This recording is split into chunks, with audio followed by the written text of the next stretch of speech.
ایک لفظ ہمارے صوفیاء میں سالکین طریقت میں بڑا معروف ہے، اس کو کہتے ہیں فیض۔ فیض دینا، فیض لینا۔ بعض تصوف کے مخالفین لفظ فیض پر اعتراض بھی کرتے ہیں کہ وہ کیا ہوتا ہے۔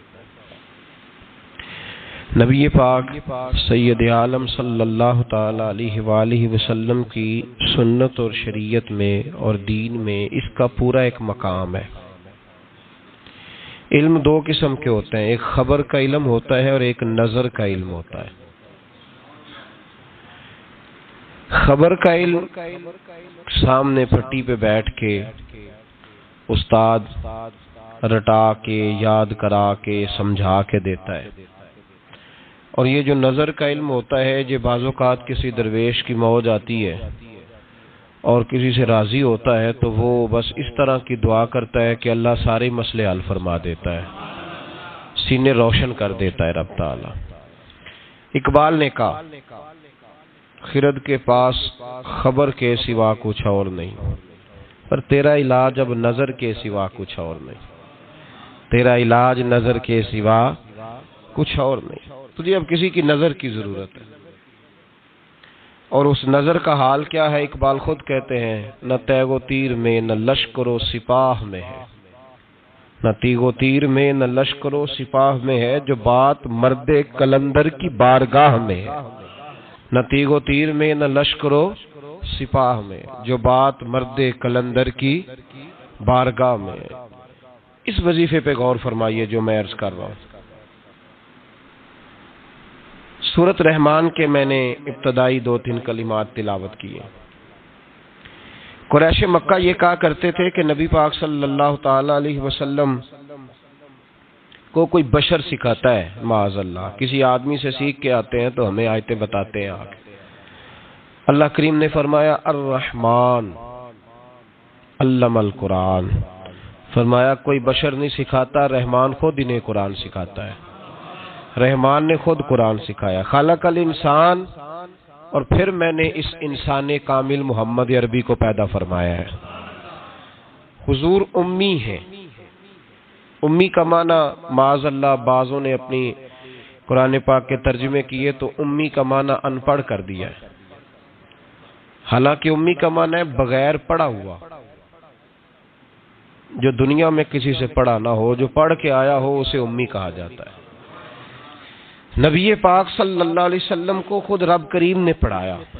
حضور فرماتے ہیں میں نے اپنے رب سے ادب سیکھا ہے اور بڑا ہی پیارا سیکھا ہے۔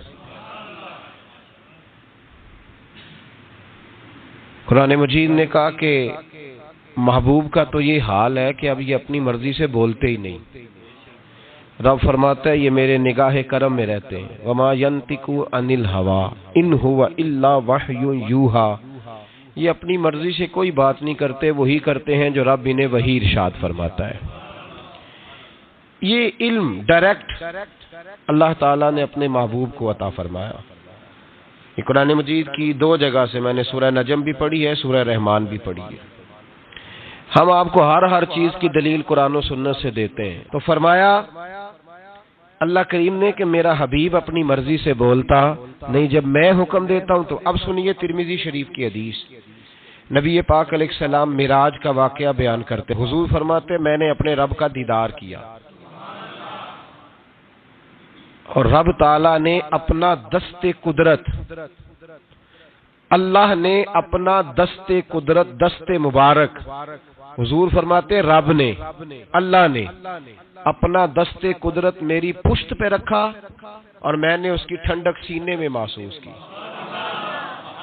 اللہ نے پشت پہ ہاتھ رکھا تو میں نے اس کی ٹھنڈک، یہ ترمذی کے لفظ ہے، میں نے دل میں اس کی ٹھنڈک محسوس کی، اور پھر ہر چیز کا علم اللہ نے مجھے عطا فرما دیا۔ یہ مطلب ہے تھاپڑے نال بھی علم لبدا ہے، تھپکیوں سے بھی علم۔ کیا میں نے ترمذی شریف کی حدیث عرض کی ہے؟ کتاب کا نام یاد رہ جائے گا؟ اس کا مطلب ہے علم صرف اسے نہیں ملتا جو پھٹی پہ آ کے بیٹھتا ہے، دارا با یاد کرتا ہے، تھپکیوں سے۔ حضور فرماتے ہیں رب کریم نے میری پشت پہ ہاتھ رکھا، میں نے اس کی ٹھنڈک دل میں محسوس کی، اور پھر میں نے جان لیا ہر چیز کا علم، اور میں نے ہر چیز کو پہچان بھی لیا۔ اب یہ وہ خاص فیض ہے، خاص یہ کام معراج کی رات ہوا، خلوت میں، تنہائی میں، اکیلے میں اللہ تعالیٰ نے اپنے حبیب کو خاص علوم عطا فرمائے۔ اب نبی پاک نے یہ علم، یہ اس کو کہتے ہیں سینہ بسینہ علم، یہ منتقل ہوتا ہے، یہ آگے تقسیم ہوتا ہے۔ نبی پاک صلی اللہ علیہ وسلم نے کہیں بھی کنجوسی نہیں فرمائی معاذ اللہ تقسیم کرنے میں۔ حضور علیہ السلام نے فرمایا اللہ تعالیٰ نے میرے سینے میں جو کچھ رکھا تھا میں نے نکال کے ابو بکر کے سینے میں رکھا ہے۔ پھر فرمایا یہ جو علی ہے نا، اگر میں شہر ہوں نا علم کا تو علی اس کا دروازہ ہے۔ گویا میں نے اللہ کی دی ہوئی معرفت کا جو مکان بنایا ہے تو میں نے دروازہ مولا علی کو بنایا ہے، جو علی سے پیار کہے گا وہی آ کے مجھ سے فیض پائے گا۔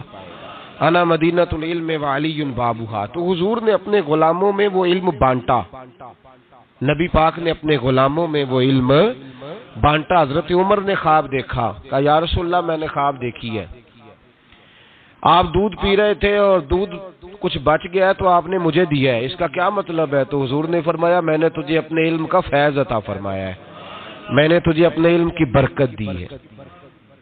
دودھ سے بھی علم آتا ہے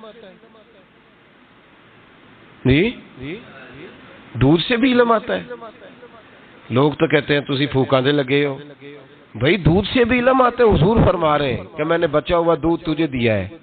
کسی نے حضرت علی سے کہا تھا کہ علی، جناب علی نبی پاک صلی اللہ علیہ وسلم کے وصال کے بعد نا معرفت کھولنے لگے تھے، یوں سمجھ لیں کہ جب تک حضور کا وصال ظاہری نہیں ہوا تھا تو اتنا کھول کے نہیں بولتے تھے، جب وصال ظاہری ہو گیا تو اب جو آدمی بھی کوئی چیز پوچھتا تھا مولا علی شیر خدا کھول کے بتایا کرتے تھے۔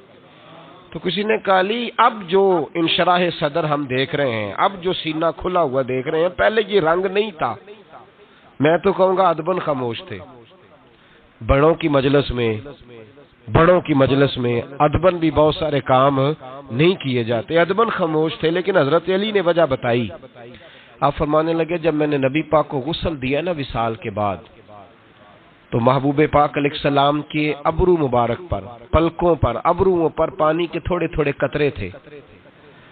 تو شیر خدا فرماتے ہیں پہلے میں نے سوچا کہ میں کسی کپڑے سے پونچھ دوں، پھر میں نے کہا علی تیرے ہاتھ تو نعمت آ رہی ہے۔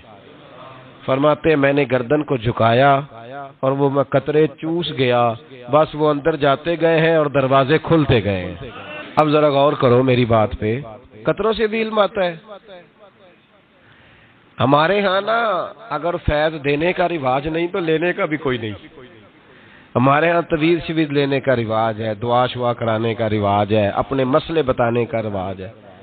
فیض لینے کا جو فیض ہے نا، فیض خرد کے پاس خبر کے سوا کچھ اور نہیں، تیرا علاج نظر کے سوا کچھ اور نہیں، کچھ اور نہیں۔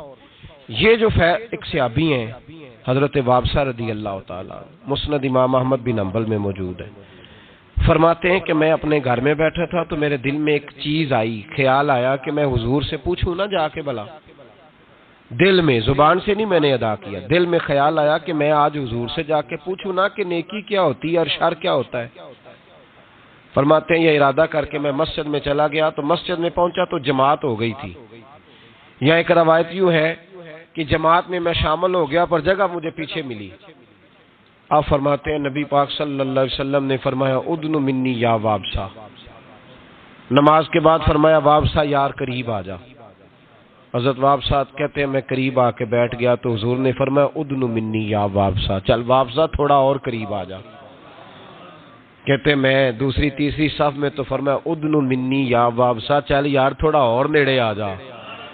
فرماتے میں اتنا قریب گیا قربان جاؤں میرے گھٹنے حضور کے مقدس گھٹنوں سے مس ہونے لگے۔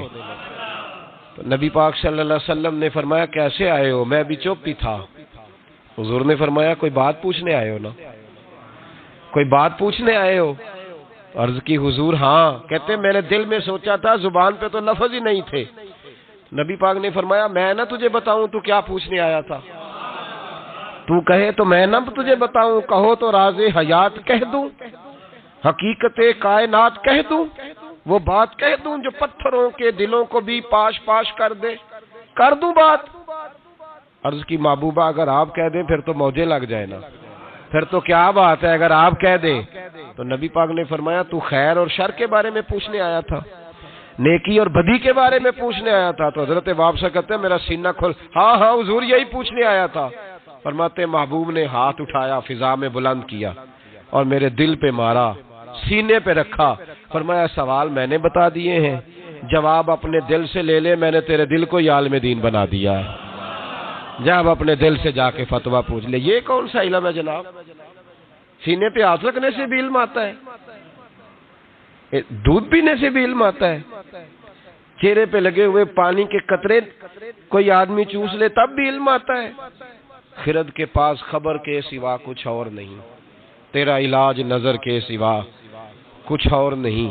محدث اعظم پاکستان مولانا سردار احمد صاحب رحمۃ اللہ علیہ کے پاس ایک بی بی بچہ چھوڑ گئی، کہ حضرت درس نظامی پڑھائے، 2 4 5 مہینے دیکھا تو فرمانے لگے یہ نہیں چل سکتا، کچھ بچے کن ذہن ہوتے ہیں بیچارے، نہیں چل پاتے۔ اس کی اماں کو بلایا، کہا تیرا بیٹا نہیں چل سکتا، کہنے لگی حضور مہربانی کریں، جیسے بھی ہو کچھ کریں۔ فرمایا کن ذہن ہے، چل ہی نہیں سکتا، میں کیا کروں؟ کہا حضور مہربانی کریں، باپ کوئی نہیں، میرا بڑا شوق ہے عالم بن جائے۔ اب نے فرمایا چل ہی نہیں سکتا، تو کہنے لگی چلے حضور کوئی گھر کا کام کاج ہی کرا لیا کرے، رکھ لے پاس۔ تو حضرت صاحب فرمانے لگے کیسے کام کراؤں؟ تو وہ اٹھ کھڑا ہوا، کہنے لگا محبوبہ تیری بھینسیں بھی تو ہے، میں چارہ ڈال دیا کروں گا، اور مجھے رکھ لے یار، رکھ لے، کسی کام کا نہیں کچھ تو کر دوں گا نا، رکھ تو لینا، مجھے رکھ لے۔ بس جسے وہ رکھ لے وہ بس بچ گیا، کہ مجھے رکھ لے۔ حضرت نے فرمایا چل ٹھیک ہے، میں تجھے معقول نذرانہ بھی دوں گا، معاوضہ بھی۔ وہ کہتا سارا دن چارہ ڈالتا، شام کو آ کے صحبت میں بیٹھتا، جو ساتھ والے شاگرد تھے نا وہ سارے پڑھ گئے، عالم بن گئے، 8 سال ہو گئے، تو 2 3 نے تانا دیا اور تو نہیں نہ پڑھا، چارہ ہی ڈالتا رہا ہے، چارہ ہی۔ اس کی اماں کو بھی کچھ یتیم بچہ تھا، ماں کو بھی لوگوں نے تانے دیے، تو کہتی تھی عالم بنانا ہے، منہ تو وہاں چارہ ڈالتا ہے۔ لیکن کمال اس دن ہوا جب دستار فضیلت کا جلسہ آیا، اور جو سب سے پہلا نام لاؤڈ سپیکر پر نقیب محفل کا گونجا تو اس چارہ ڈالنے والے کا نام آیا۔ تو محدث اعظم رحمۃ اللہ علیہ نے فرمایا بیلیا تو سینے سے لاگ پہلے، اور پھر باقیوں کو پگڑیاں بازار سے آئی ملی، اسے اپنے سر سے اتار کے دی اور جبہ اپنے گلے سے اتار کے دیا۔ فرمایا باقیوں نے پھٹی پہ بیٹھ کے پڑھا ہے، تو نے میری بھینسوں کو چارہ ڈالا ہے، میرے بچوں کی نوکری کی ہے، میرے گھر کے سودے تو لایا ہے، تو کیسے خالی رہ سکتا ہے؟ فرمایا ہو سکتا ہے باقی کبھی علم بھول جائیں، لیکن تو جس میدان میں جائے گا تیرے ڈنکے ہی بجتے رہیں گے، جس میدان میں جائے گا۔ وہ شاگرد کہتے ہم پڑھا کرتے تھے، وہ صرف بیٹھا کرتا تھا، لیکن اس کا کمال یہ تھا کہ جہاں ہم اڑ جاتے تھے نا وہ مسئلہ وہ بندہ بتا دیا کرتا۔ یار ایسے خالی بات ہے، ساری زندگی کو کسی کی گاڑی چلائے اور خالی رہ جائے، یہ کوئی مذاق ہے؟ ساری زندگی کو کسی کے برتن دھوئے اور خالی رہ جائے، ہو کوئی رب کا بندہ، یہ کوئی مذاق ہے کہ ساری زندگی کو کسی کے دروازے پہ بیٹھا رہے اور خالی رہ جائے؟ انسان کے پاس کچھ ہے ہونی چاہیے، سب سے زیادہ نظر پڑتی اس پہ ہے جو قدموں پہ بیٹھا رہتا ہے۔ یہ کیسے ہو سکتا ہے کہ وہ خالی رہ جائے بندہ؟ بہت سارے لوگ کہتے ہیں میں گیا تھا، فلانا آدمی گیا فٹافٹ خلافت لے کے آ گیا۔ او بھائی تجھے خلافت لے کے کئی دفعہ فارغ بھی کیا ہے کہ خلافت لے اور جا۔ کچھ ایسے ہوتے ہیں جنہیں خلافت نہیں دی جاتی، سینے کا نور دیا جاتا ہے، انہیں غلامی کے درجے دیے جاتے ہیں۔ حضرت ابو ہریرہ، کوئی کہنا نہ دے یہ کیسے ہو گیا، اب بخاری مسلم سے دلیل دے دوں۔ حضرت ابو ہریرہ کہتے ہیں سارے صحابہ حدیثیں یاد کرتے تھے، مجھے کوئی نہیں آتی تھی، کوئی شے نہیں یاد رہتی، ککھ نہیں۔ ایک دن گیا، یہ جانا بھی کبھی کبھی پڑتا ہے، کبھی کبھی نا رونا بھی پڑتا ہے، تب ہی اماں دودھ دیتی ہے۔ اگر تو دروازے پہ بیٹھا رہے تو یہ بھی نہیں ہو سکتا، پتہ ہے سارا ان کو، پر تیری طلب بھی تو ضروری ہے نا۔ اور کسی نے کہا تھا میری طلب بھی تو تیرے کرم کا صدقہ ہے، یہ پاؤں اٹھتے نہیں بلکہ یہ اٹھائے جاتے ہیں، فیض بتا رہا ہوں۔ عرض کی محبوبہ سارے حدیثیں یاد رکھتے ہیں، مجھے کوئی بھی نہیں یاد رہتی۔ تو حضور نے فرمایا چل بچھا چادر۔ کبھی چادر بچھانے سے بھی حدیثیں یاد ہوئی ہیں، بتاؤ، یہ سارا فیض ہے صاحب، اسی کو فیض کہتے ہیں، یہی ہے فیض۔ دودھ پینے سے علم آ رہا ہے، پانی کے قطرے چوسنے سے علم آ رہا ہے۔ چادر بچھاؤ تو حضرت ابو ہریرہ کہتے ہیں چادر بچھائی تو خالی چلو جی کہنے تینوں اتھوں لبا کی ہے؟ میں کہ کچھ انجدیاں میں نے جڑیاں دیس دیاں نہیں پر ہوندیاں بڑا کچھ نے۔ خالی چلو 3 حضور نے بھر کے نا چادر میں ڈالے۔ کدی پانڈ بنی جے پٹھیاں دی؟ اچھا جنہیں نہیں بنی وہ دسے کہ میں کدی نہیں بنی، وہ بولے بس تسی ایڈے شہرو ہیں، بالکل نیڑے ہی نہیں گئے جی میں کدی باندھی ہے کبھی۔ اس کو چاروں کونوں سے پکڑ کے باندھا جاتا ہے، چاروں کونے پکڑ لیے اور کونوں سے پکڑ کے، جو شاید تھوڑی ہوتی ہے نا وہ دی پانڈ نہیں بنی دی، اونج لپیٹ لی دی ہے۔ تو حضرت ابو ہریرہ کہتے ہیں چاروں کونے پکڑے، وہ تو پنجابی چ ترجمہ ہے پانڈ بنی، چاروں کونے پکڑ کے تو حضور نے فرمایا چل سینے سے لگا لے۔ تو بس حضرت ابو ہریرہ فرماتے ہیں وہ گٹھڑی اٹھا کے میں نے سینے سے لگائی، بس کمال یہ ہے کہ جو حضور کہتے جاتے ہیں میرے حافظے میں نقش ہوتا جاتا ہے، کوئی بات کبھی بھولی ہی نہیں۔ یہ پنڈاں دے حساب نال حضور فیض ونڈیا ہے، پنڈاں دے حساب نال جی۔ یہ اب گٹھڑی چھوٹا لفظ ہے نا، میں لفظ کہاں سے لاؤں، پانڈ ذرا تھوڑی بھاری ہوندی ہے، پنڈاں دے یہ فیض ہے، یہ ملتا ہے بزرگوں کے آستانوں سے، یہ ملتا ہے۔ یہ آج بھی 2 شرطیں، دینے والا کامل ہو، پہلے اس نے کہیں سے لیا ہو، ایسے خالی نہ ہو، پہلے اس کے پاس ہو، اور دوسری شرط یہ ہے کہ جو لینے والا ہے نا اس کا پیالہ بھی خالی ہو۔